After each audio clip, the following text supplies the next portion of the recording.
The Canadian Agri-Food Policy Institute is driving bold policy solutions for a resilient Canadian agri-food system and building a stronger future for Canadian agriculture. Visit capi-icpa.com to discover how. You're listening to Ruminating with RealAg, the podcast that chews on the latest in beef production, with your host, Amber Bell. This is Ruminating with RealAg, and I'm your host, Amber Bell. For today's episode, I have joining me Kathy Larson and Dr. Bart Lardner, both of the University of Saskatchewan. Now, Kathy is a professional research associate with the university with a focus in agribusiness management, cost of production, financial analysis of cow, calf, and forage practices, factors influencing practice and technology adoption, the whole gamut when it comes to the economic side of ranching practices. Now, Dr. Lardner has a long history of focusing on areas like beef cattle nutrition, forage and pasture management, cost-effective heifer development. The list goes on here. So I'm really excited to be talking to these two. We're going to be speaking about winter feeding systems and the economics behind them. So I'm looking forward to the conversation. I hope you are too. Welcome, Dr. Lardner and Kathy. It's good to see you guys. Great to see you too. Same, Amber. Thanks for the invitation. Now, we're not just talking about winter feeding, but we're also going to be talking about the economics behind it. So can you guys first off give a little bit of your backgrounds and why this is a relevant topic for you guys? Maybe I'll start. For sure, my whole research program for nearly 30 years now has been applied cow-calf and forage management. And so obviously winter grazing, winter feeding systems is paramount. And also the fact that we've done a lot of years of research in this area. And so it's all about the changing methodologies of the beef industry over the last, say, 20, 30 years and the adoption of new practices by producers. And I think it's paramount that we do the work and then we try to find a system that's going to work for anybody out there. So. Yeah, and I'm trained in agricultural economics and have worked alongside Dr. Lardner for going on 20 years. And I also have an active role in cost of production for cow-calf producers. So if you take a look at costs, usually winter feed is right up there, accounting for about 40% of total costs. So it's always of interest to pair economic analysis alongside the research that Dr. Lardner has done on different methods to overwinter cattle, for example. Right. And I think when we talk about winter feeding, especially, there are a lot of really interesting ways to do it. And there's a lot of aspects that you almost have to put as priority, right? Whether you're trying to improve the land or trying to, whatever you're looking at as your focus and what you want to change. So the economic piece is one that can sometimes slip, because you're focusing on either cattle health or anything. So when we talk about winter feeding today, what's the first thing that you both feel producers need to understand about what it looks like today? Well, I'll suggest that we need to go back to how we managed our beef herds, say in the 50s and 60s and 70s. And I think we had that European mentality that animals needed to stay in the barn. And we moved all the feed to those animals, and then we hauled all the residues and the manure out. And so I think in my mind it's basically adopting another system that we have out there. It's called the lay system, where we integrate crops with livestock or pastures with livestock. And so we realized, with a lot of our regions of Western Canada, it's a dry, cold environment, and we can probably have the animals out there and utilizing some type of a feed source, and it's going to work. There's not going to be a negative effect on the animal condition. And so whatever the objectives are for the producer, yes, it could be the animal, could be the soil, it could be the forage crop or biomass, but I'll let Kathy speak to the economic component. Yeah, and I guess, as much as I say it's winter feed's a big cost, and I think sometimes we use this, we got to try and reduce costs, but I don't mean that to mean cheaping out. I think that there's things that every producer needs to make sure they're doing in whatever system they utilize, and there's some of those basics of just ties into the animal science side, is like you have to spend some money on things like your feed testing and getting your hands on your animals to check out the condition, and don't always just be about like spending, I got to spend less money. Sometimes you have to spend money to have a productive system. Right, and I'm sure genetics too play a role in that and how long people have been like, there's so many factors that come into the winter feeding piece. Yeah.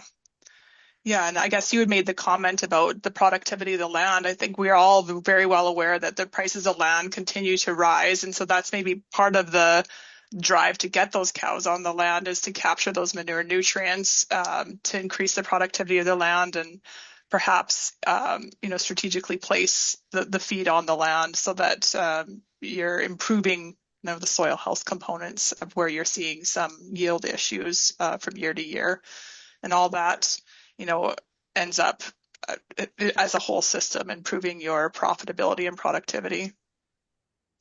I think whatever we do, like this winter with the cow herd, how we manage them is going to, have another effect or a ripple effect next year coming into calving or maybe even rebreeding in the summer. And so we need to be aware of, not just the positive outcomes, but maybe some of the negative outcomes as well. And so this whole process of, yes, we can put animals in these extensive systems, and we're hearing the buzzwords of soil health and regenerative ag, but certainly you have to have your ducks in a row. You have to do your research before you step into these systems. It's just not as simple as one would imagine. And so make sure that you're prepared for some of the challenges with adopting these systems.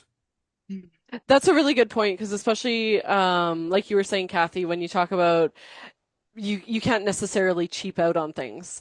And I think sometimes, we might be like, oh, okay, our expenses are getting tight. Let's see where we can work it around. But if, let's say, you've bred heifers out in the field, you need to make sure that nutrition is up there and where it needs to be. Mm-hmm. Yeah, with all classes of cattle, there's Right, the yes. nutrition requirements, and if you don't meet them, I use a little alliteration line. You have to get the ration recipe right, or it's gonna end up, nipping you in the butt with, reproduction probably slipping, or just the performance of those animals. Yeah. The other thing I think we need to remember too is if we're expecting our mature females or your breeding females to adopt to these systems and get you a calf every year, it's prudent to probably raise your replacements in this type of a grazing system so they know. So they're not waiting for that tractor and feed wagon in a dry lot system of a diet of alfalfa and DDG and barley grain and say, hey, by the way, you're never going to see that diet again. You're going to have to go out there and consume crop residue or barley swaths and get pregnant. And so adaptation, adoption, developing our replacements is paramount as well on these systems. How long would you guys say that assessing a winter feeding strategy, how many years would you say you need to spend to actually assess if it's working, both economically and for the cattle themselves? Well, I guess I always have two words, and that's it depends. So it depends on the case study. It depends on what province and what region and your rainfall and your snowfall, wildlife, everything. But really, I think probably by at least year two, if not year three, your animals are used to that system. I always say, your animals have to get used to this new way of management, and the producer has to feel comfortable too, right? So just because they're not starting a tractor every day, it's a whole different thought process. And so usually there's some animals that just never get it. They don't know that there's a winter watering system out there. Or they're supposed to go out and find that snow underneath that that feed underneath that snow blanket. So you have to be patient and you have to adjust accordingly. Yeah, and I guess just to follow along with that, if Bart's saying, it may take upwards of 3 years, to have a really good idea of how that system works and have maybe remove some of that naivety of the cows, you wouldn't want to convert all of your winter feeding, right? Most producers have multiple methods, so don't just go all in on one method. Try smaller areas and sort of introduce them to that for a little bit and see how it goes, and then you can tweak it from year to year as well. Those are really good points there. When we talk about winter feeding, would you guys say that it feels harder today than previously and more expensive? Or, and why? Yeah, I'll comment first. Um I think everything's going up in cost, so it just maybe feels just with everything, just general inflation, like every year everything seems to be going up.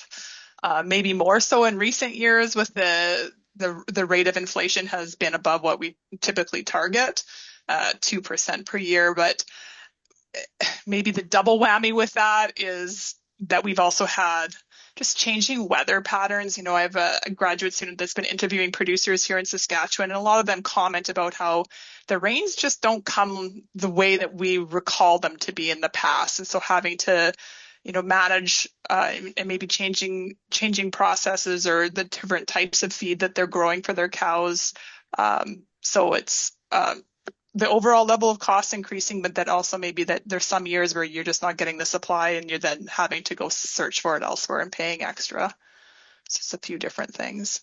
Yeah, just to echo, I agree that land prices are going up, and so if we can grow biomass 2.5, 3 times more than say your annual cereal, and I'm talking about corn now, maybe, that's the attraction. But certainly the challenges are weather patterns, and we don't get those timely rains, and you might have that, those field systems set up for at least 2, if not 3 months of grazing, and you have a drought situation or maybe an early frost, and you have to deal with nitrates, and so yeah, lots of changing weather patterns are making it more difficult, I would suggest, to maybe design your winter feeding program going forward. I know snowfall is one that I've definitely seen a change in northern Alberta here. We have maybe a foot of it now and it's December and yeah, like it's been slow to come with cold Mhm. days. So that definitely changes what winter feeding strategies you might be able to put in place for sure. What winter feeding habits have you seen change the fastest? Well, Kathy's done the survey on this. Maybe she can comment. Well, and I'm part of we started 10 years ago with the little industry surveys in various regions of Canada. Then BCRC released their 2023 national survey, and they were asking producers what type of winter feeding methods they're using. So in the prairies, field feeding is pretty saturated. We're at like 60-70% of producers doing field feeding. But when I think of field feeding, I think bale grazing and swath grazing.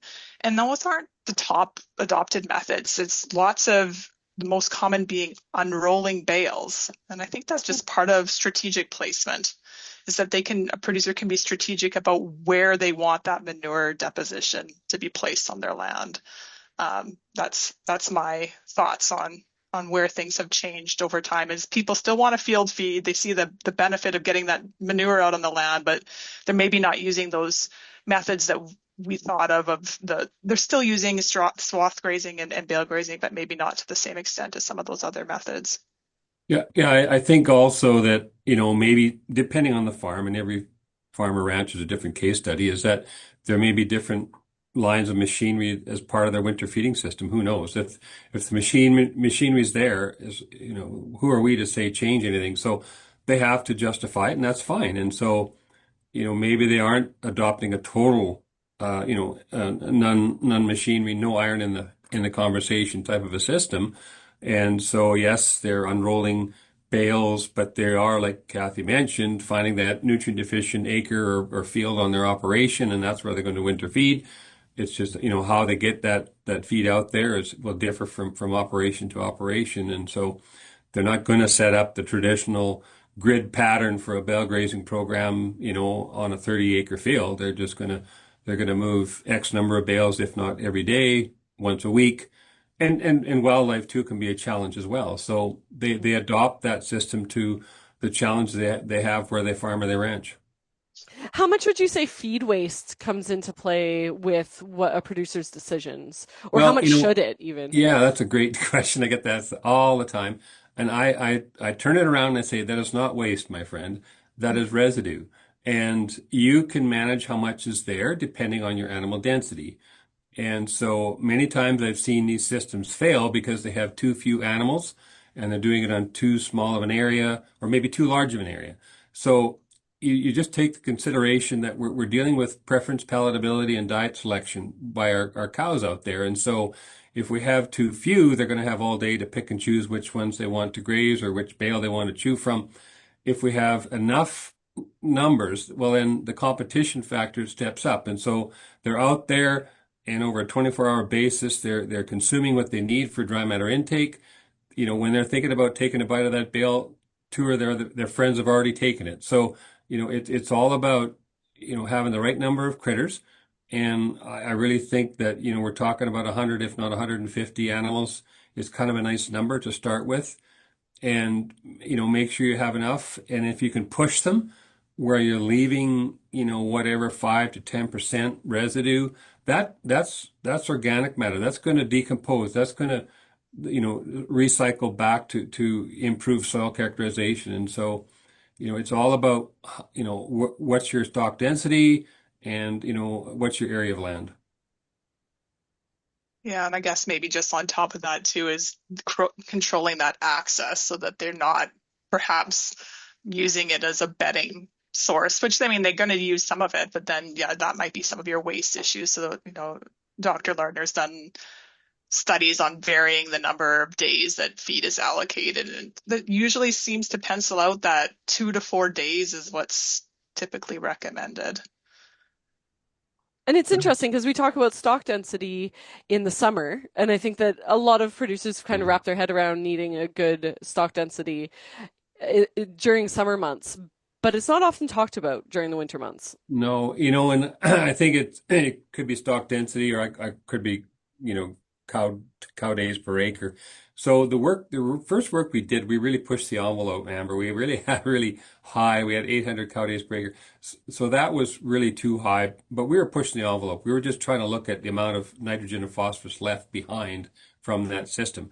And so after we've done several of those types of studies, depending on the system, I think I'd come back and I'd be more realistic and say, you know what, maybe it's more like 200, 250, 300 cow days per acre is where you might be, where you'd want your stock density to try and leave a reasonable level of nutrients out there and not have a smothering effect or maybe a phosphorus loading effect. What would you guys say usually pushes a producer to rethink their winter strategy in the first place? Or what would be a good, sign that you might want to rethink your winter strategy?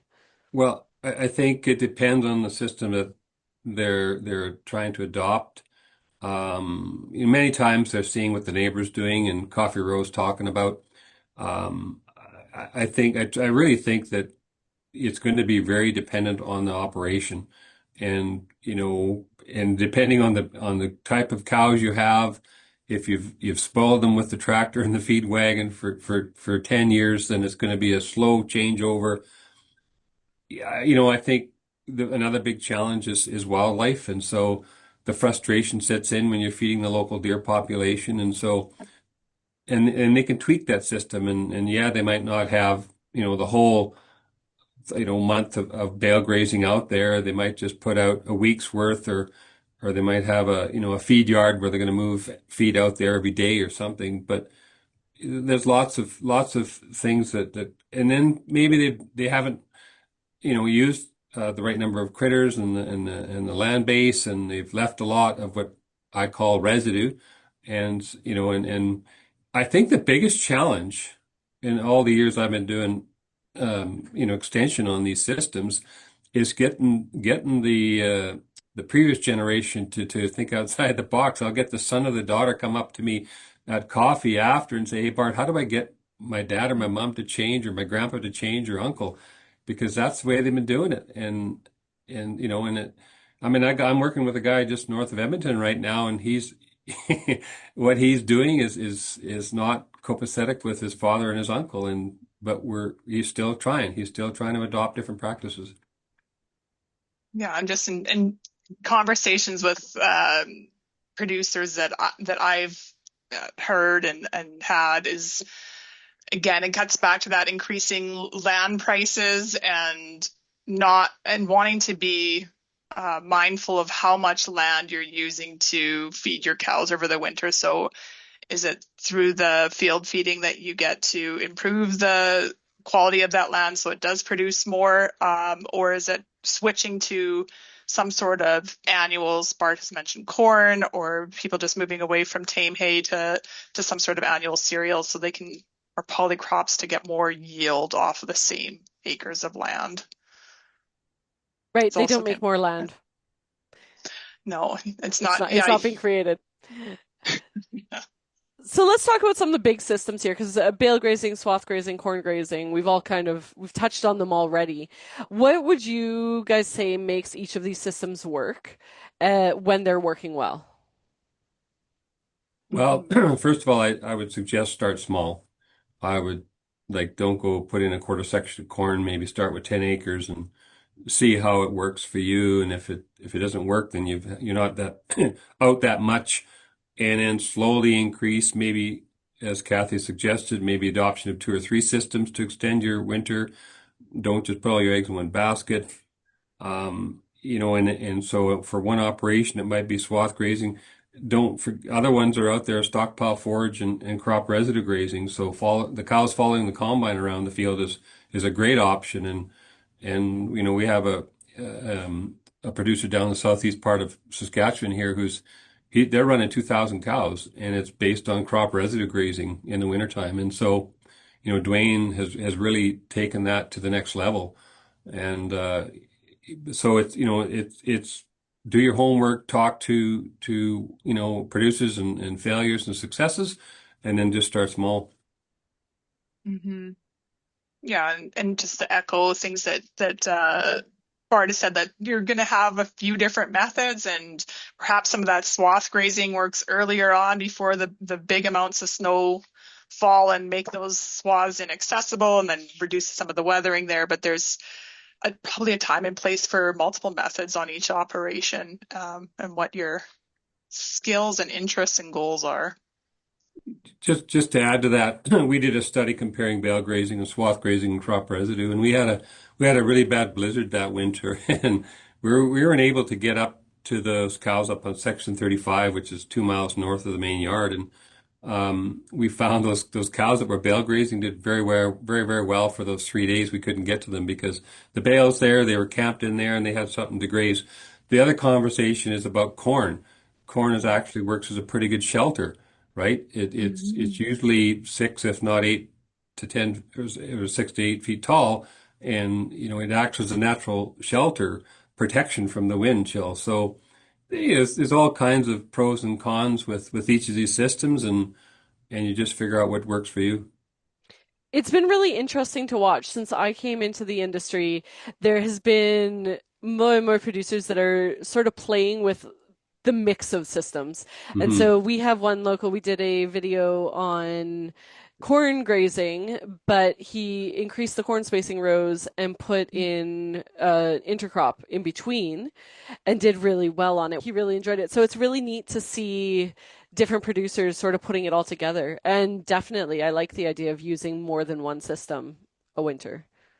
Yeah, just to to echo on that, you're right. They're going to have a wide spacing on their corn rows and probably bring in a legume or something like that, because corn tends to be a little low on protein, especially cows in the 3rd trimester close to calving. And so instead of having a protein sup, they can go out there and utilize that lentil or maybe that hairy vetch or something that's out there, right? So yeah, it's trying to utilize an acre of land for longer days of the calendar year, if at the best you can.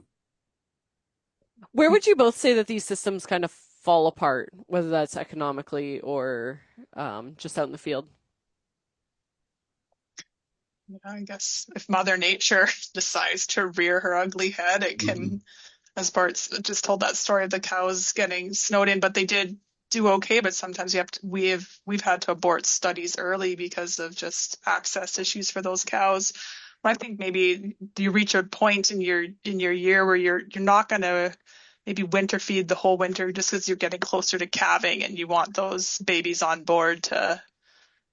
That's maybe where you find it's like, yeah, I don't want that risk of them being out there, but that would be my thoughts on it. Yeah, you're right.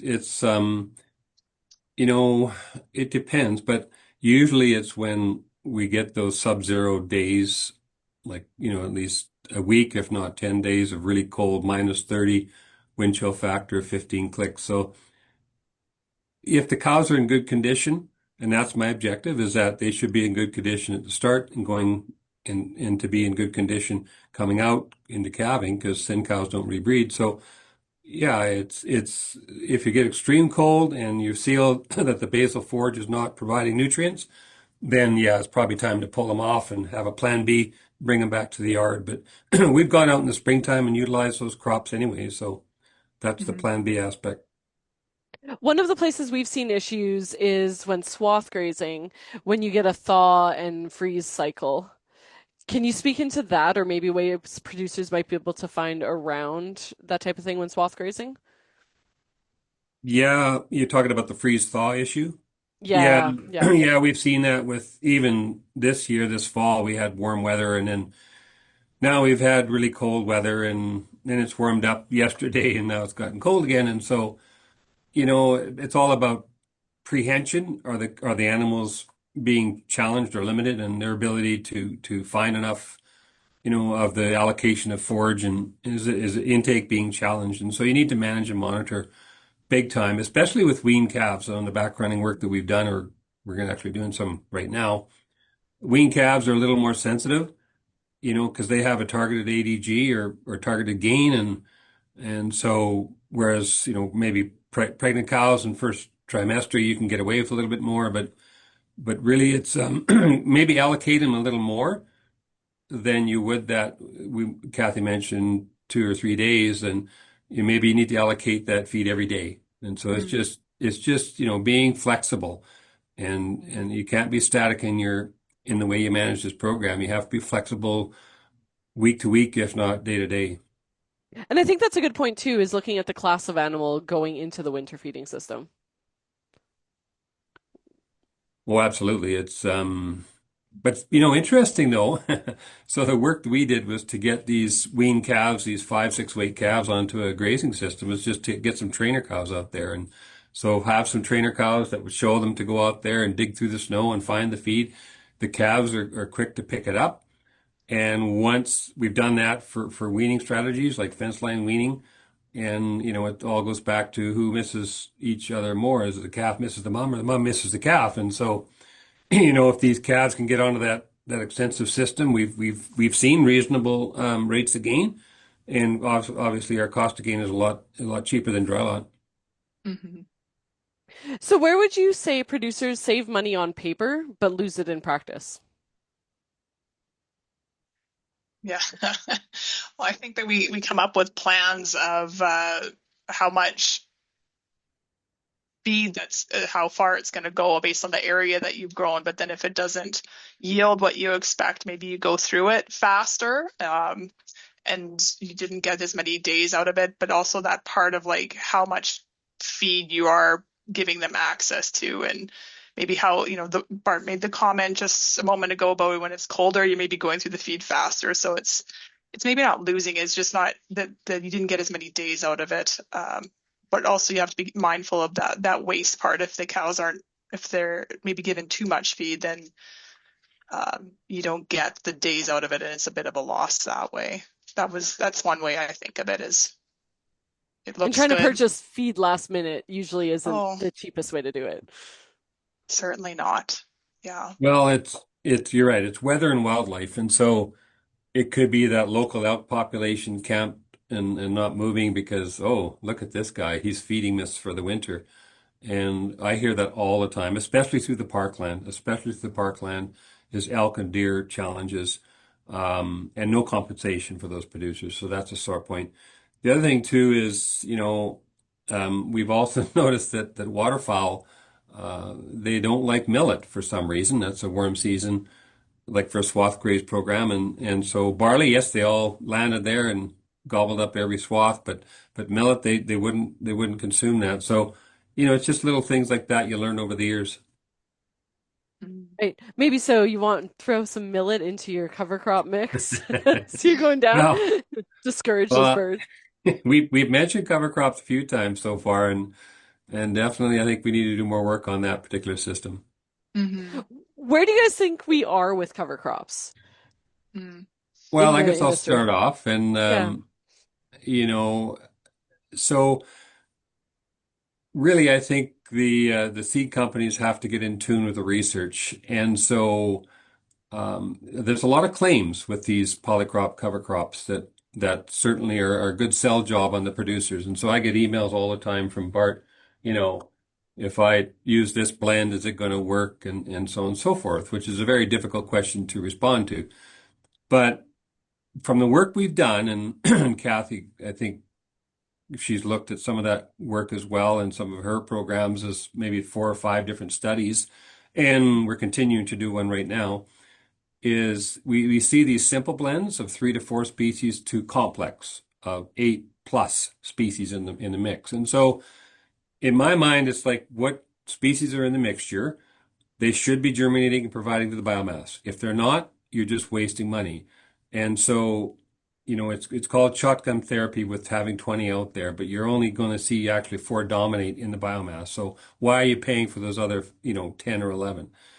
And also, what's the objective of each species? What does it need to do? Provide biomass, protein, rooting depth, whatever, right? So yeah, really have a plan and then ask the company about where's the research on this particular variety or this mixtures. Is it there? So I think that we still need to continue to do research and I'm kind of leaning towards like a simple mixture of 3 or 4 versus maybe the 8+ in the mix. That's just my personal opinion. Yeah, and I think that you've also, from one of the early studies that Dr. Lardner did on polycrops, we didn't have a cereal in, and that was a bit of a bust year that first year. So that we've also, seems like including a cereal in the mix is a wise move, and they cost more to grow, for sure. The yields aren't necessarily better. We haven't found that. But calves have done okay, like backgrounders have gained okay, cows perform okay on it. Um, in terms of adoption wise, through that cow calf survey that I mentioned that the Beef Cattle Research Council did, one of the questions to producers was, do you use polycrops? And about 30% of the sample did. And I think there was like 600 respondents in that survey. So it's being tested and tried. So for a producer that's wanting to try out something like that, then, because Bart, you brought up a really good point there, would it be worth doing one of the like a many species mix the first year, seeing what comes up, and then the second year drilling down to just the, 4 or 5, whatever species you're Right. seeing? Well, I would ask the company if we can do your own design blend. Mm. And so, usually there's 4 functional groups. There's a warm season, cool season, annual legume, and then the brassica.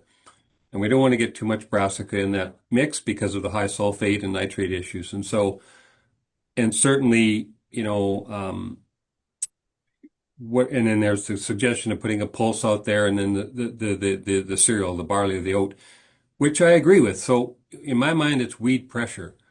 So I think that cereal's in there to manage weed pressure because usually the annual legume and the brassica can't handle weed pressure. So yeah, can they design something for your operation? If you are going to try one of their magical fancy name blends, probably only put in a small acreage and see how it performs. Um, we've been working with Living Lab with our Ag Canada researchers now for year 4, and so we are working with producers across a couple provinces using these polycrop mixtures with different outcomes. Mm. And so, um, make sure that you have flexibility in terms of can I put a 3 species mix together or can I design one for my operation? What's the objective of each species? And then, yeah, if you want to go greater than 4 or 5 in the mix, then make sure it's going to perform. How should producers assess the economics of those cover crops? Well, I think like, yeah, you're just the It's a big basics. question. Well, it's just a basic cropping budget, right? You're going to look at what your seed costs are, and sometimes, depending, some of our studies, we have to run multiple passes to get them seeded. Where I was comparing to the way the study is designed is that there's a basic like control treatment that would be a typical way to feed. So that we have a comparison for when we do a study. Obviously, a producer's maybe not going to do that, but track your seed, track your equipment passes, and then looking at what your yield is, and how many days there's simple ways to go out and we do things. I'm getting too outside of my lane here, but we take yield clips to see what we have there for biomass.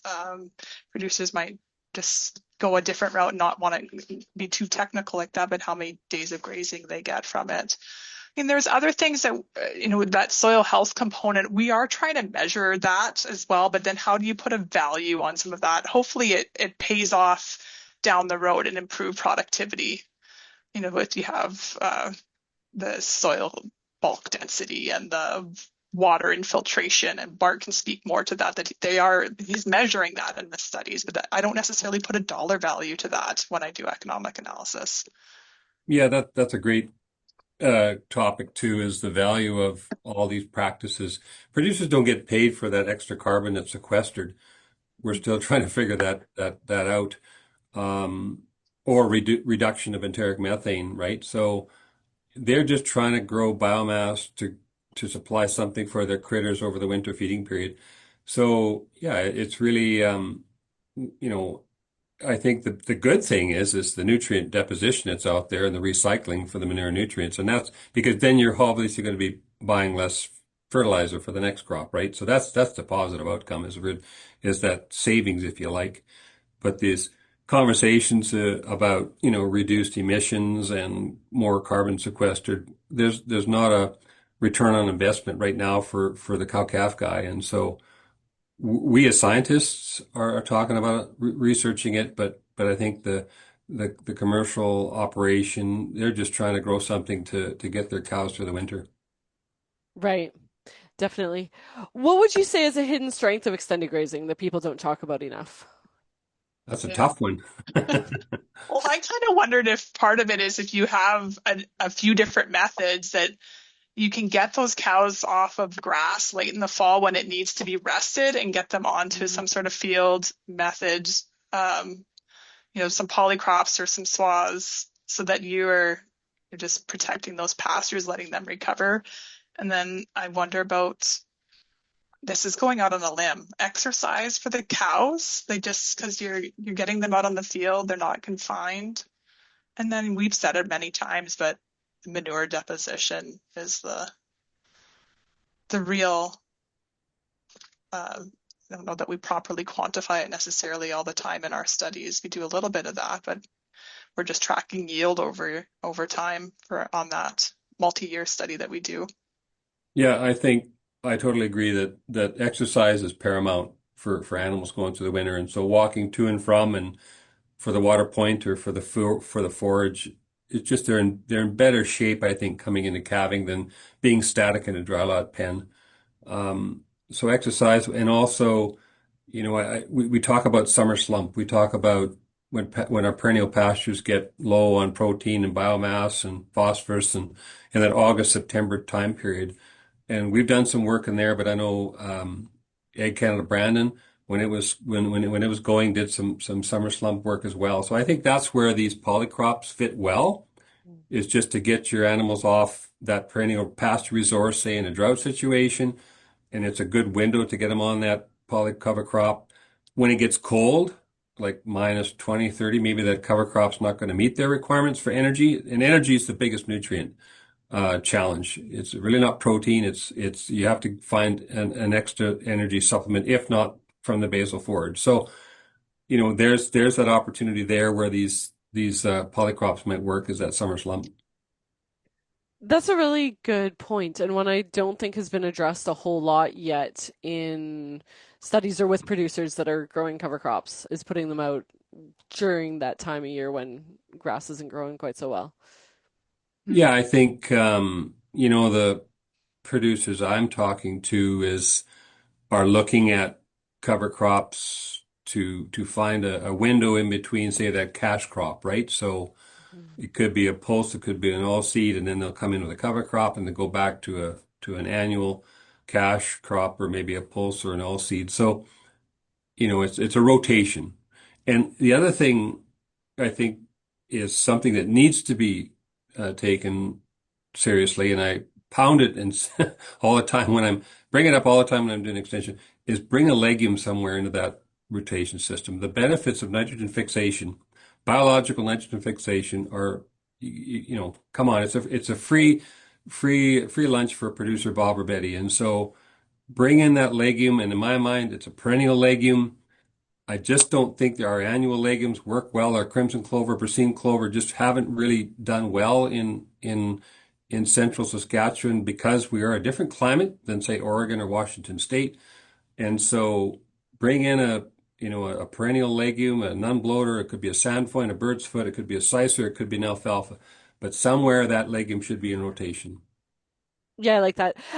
Sicer milk vetch is one of my favorites, but not for any reason outside of the fact that I love the fact that it rattles. It's like my favorite thing about them. You will find producers that are against it and have an aversion to it because they feel that cattle won't graze it. And, but I've heard where a lot of producers love it too, right? So there's always a pro and con with any crop type. There is. What management tweak would you say delivers the biggest payoff in a winter feeding system, almost regardless of the system? Like one thing that producers could put into action that would pay off? Test your feed. Yes, absolutely. Having knowing your inventory and knowing the quality and then blending those together to put together a ration that meets the requirements of your different classes of cattle. We know that from industry surveys, again, that we have lower rates of adoption with feed testing. And yes, there's a cost to that. There's some free resources depending on the province you're in or maybe the company that you're dealing with for mineral supply. But there's lots of producers who've gone the route of recognizing that nutrition is so important to be met. And they've invested there's lots of companies that offer tailored nutrition services. Mm. Yeah, a simple feed test is you know what you're starting with for energy, protein, and minerals and vitamins, and you know what class of animal, right? Is it replacements? Is it grassers? Is it stockers? Is it pregnant cows? What trimester pregnancy is your breeding bulls? And so just make sure that you're supplying those requirements with that winter grazing program and don't guesstimate. Do not guesstimate. Probably also knowing that the average mature weight of your cows is a good payoff as well. So I always get asked, well, how much should they get every day, right? So we base it on body weight. So you should be allocating somewhere between 2.5% body weight every day to those critters. I always, probably give them a little extra, maybe 10% carryover or something like that when I'm moving that portable electric fence. And so, but know the nutrient density of your system. I think even with the, let's say, bale grazing systems where you might go and set out a month of feed, maybe even the whole winter's feed ahead of time, it's a good point to definitely leave that extra. But I think one of the other things that might not get mentioned too much is even though it's out there, it doesn't mean you should stop watching them. Yeah, that's a big point too, is make sure you have eyes on them throughout the winter. Too many times they haven't been monitoring, condition. And I go back to 2010, and that's going back quite 15 years, but we had 4 times the rainfall. And so we had the same amount of feed, but it was what we would call washy feed. So we were putting out the same amount, but less nutrient density. So we had a lot of herds coming into the spring and thin, poor body condition because, the density of carbohydrates and protein wasn't there. And so, it really is, and make sure you have eye. I've also, like with our ranch managers and the like over the years, they're out there looking at cows, and yes, they're telling me, yeah, they look like they're holding condition, but guess what? They got a good hair coat, and so that can mask a lot of condition as well. And so we measure ultrasound rib and rump on a lot of our research, and say we'll put them out there and they're starting at about a 10 or a 12 millimeter back fat. after 10 days of extreme cold, that's going to go down to 5 or 6 millimeter. So these cows are mobilizing those fat reserves to meet those increased energy requirements. And so, if you have to take a subset, bring them in, get your hand on them, do a body condition score, because just eyeballing them, sometimes we're missing the message.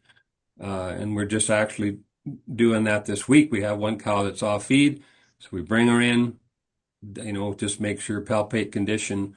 And no, we don't want to put her back out because she is a pregnant replacement. And just, bring them aside and put them on a separate feeding program. They're just not going to work for that extensive program. Are there any trends or technology that you guys are keeping an eye on that you think might have the potential to reshape winter feeding in the next few years? Well, we use those buzzwords already about soil health. So I feel like there's the cash croppers are realizing that maybe getting more keen to the fact that so we have less and less mixed farms. So there maybe some of those relationships are developing where the cattle producers are being invited to bring their cows onto grain croppers' land. I feel like that maybe will continue to be a growing trend. It just requires trust and a decent relationship with the neighbors. It takes a little bit of trust and setting some ground rules on expectations of both parts. And then, I don't know, just in some conversations with producers recently, there's just talk about shifts of going towards silage because they have a shorter window to put the feed up and require less land than say with hay. But then they're using, stretching some of those higher quality feeds, and they're investing in things like scales on their mixer wagons and performance beef I'm hearing about too, to like track just what they're putting out for their feed and really paying attention to what they're putting out and what they're getting out of that feed for different classes of cattle. Yeah, I think certainly there's lots of new apps every month showing up. And what I'm seeing is I just was in conversation with a producer in Northern Ontario this week, and they are doing some winter grazing. Actually, it's corn, but they're using these virtual collars, e-shepherd collars, to just track where the cows are. We did that with a previous trial. We're looking at, how much time the cows spent by the water or the fiber source or the actual crop grazing. But now with the technology in 2025 is a lot better than the technology of collars we used back when we did the trial. And so I think these accelerometers are getting really good at recording animal movement, animal behavior, RFID tags or ear tags. So yeah, adoption of these technologies I think can help us maybe find those sick cows or those cows that are off feed quicker sooner than a human observer would. So yeah, I think there's a lot of new technology that some producers are not afraid to adopt in their winter grazing system and see how it works. I was speaking with the wandering shepherd at Agritrade this past season, and they were talking about their wireless rumen bolus, and that's going to be interesting to watch that up and coming, I think, as well. It monitors location and temperature and everything and stays for the whole life of the cow, which could be really interesting to see. Yeah, that would be a good one, is being able to monitor, rumen metabolism. And so is there the correct number of contractions happening? Is there a way we can pick up rumen acidosis quicker sooner than saying with human observation? And so, yeah, boluses, ear tags, collars, I think they're getting better by the year. And a little less expensive too. Yes, that's a big thing. From the research that's been done, it's just not cost effective for a commercial producer to adopt it. Yeah, and that's maybe one of the things I said early on is that everything's been growing in cost, but maybe those are some of those things are finally getting to a point where they're decreasing in cost to be more attainable by a commercial producer or purebred producer. But if you go back to the cow-calf sector, I think that is the number one sector where any technology that producer adopts, they have to see a return on investment, right? So are they being paid a little extra on a weight basis if they adopt this technology? And many, many times, probably 98% of the time, no, they're not. So that's why the adoption of technology in the livestock industry is slower than in the cropping industry. Right. It might be really interesting and gather a lot of attention, but if it's not paying. It's, it doesn't go anywhere. Yeah, and those extensive systems, you worry about like the connectivity things. I think that we've just gotten better with how many producers say their operations have been revolutionized with Starlink, for example. So things have been improving all the time. Right. So we're coming to a close here. And as the final question, if you could give producers one simple rule for winter feeding success, what would it be? Well, I guess I would echo start small and start simple. And yeah, then you can pour on the additions. And so, if that worked for a 20 acre, winter feeding system, then maybe go a little bit more the next year. Then maybe bring in two systems. So yeah, just don't put a lot of investment out there to have it fail. Just start small and start simple. Yeah, and don't be afraid. Like, don't always. It's nice to look and see across the roads what others are doing. Then make it your own. Like, there's lots of different practices out there that we've talked a lot about polycrops. How some people they really really enjoy how polycrops work on their operation, and others not so much. So there's going to be something that you can tweak and make it your own for success on your operation. I love it. Bart, you look like you're going to say Well, something yeah, there. I mean, you need to you need to measure your success, right? So you need to obviously, measure when you start, measure when you end, and say, was there a change? Was there a difference? I go back to this producer I'm working with north of Edmonton, and he is so excited about improving, soil organic matter or soil health because of the intercropping, because of the extensive grazing systems. And that's a good thing because his fertilizer bill has gone way down and, his cows are healthy coming out in the spring. That's good. Great. Well, I want to thank you both so much for joining me. This has been a fantastic conversation. And I look forward to seeing you maybe both in the new year. Absolutely. Well, thanks for the invitation. It's been fun, Amber. Yeah, really enjoyable, Amber. Thanks so much. And it's great to have an opportunity to chat with you with longtime colleague and mentor, Dr. Lardner.